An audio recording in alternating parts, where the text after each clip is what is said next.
Hi, Dr. Crump Chiropractic. I'm just going to do a brief discussion about stress because it's so powerful and its effects on the body.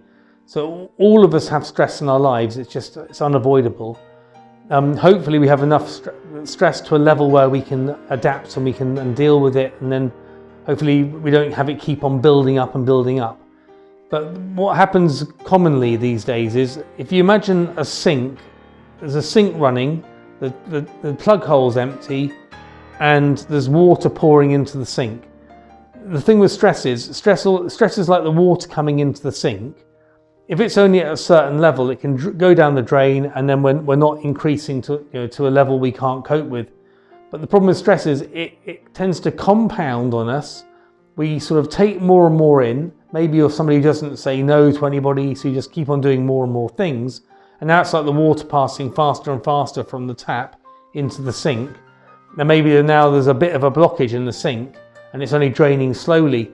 So what happens is the stress keeps coming, nothing's being done to help to reduce it or make it work better. So eventually you don't see it, but it's happening silently and slowly. You're starting to get more tired, the stress level's going up, the body's not working very well. And eventually it gets to the point where the water just starts to flood over the sink in the kitchen and starts to flood all the kitchen floor.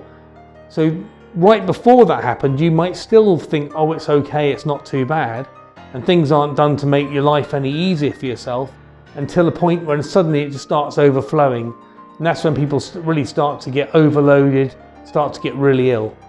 And the thing with stress is, if we go into too much of a stress state, the whole way your body works, it goes into like a survival mode. And that's okay for a very short term, but if you start living in that situation, it starts thickening your blood, it starts taking blood away from your organs, so growth, healing, repair, sleeping properly, digesting your food, that all gets put way down as priority, and the body's constantly on edge trying to look for basically to be attacked by a lion that isn't coming. And the body really is actually just burning itself out. So stress is vitally important in terms of us reducing it. Like we said, if the whole spine starts to jam and lock up, by freeing that, it will actually help your body to go back into a more ease state, not stress state. Very, very important for your health. Thank you for watching.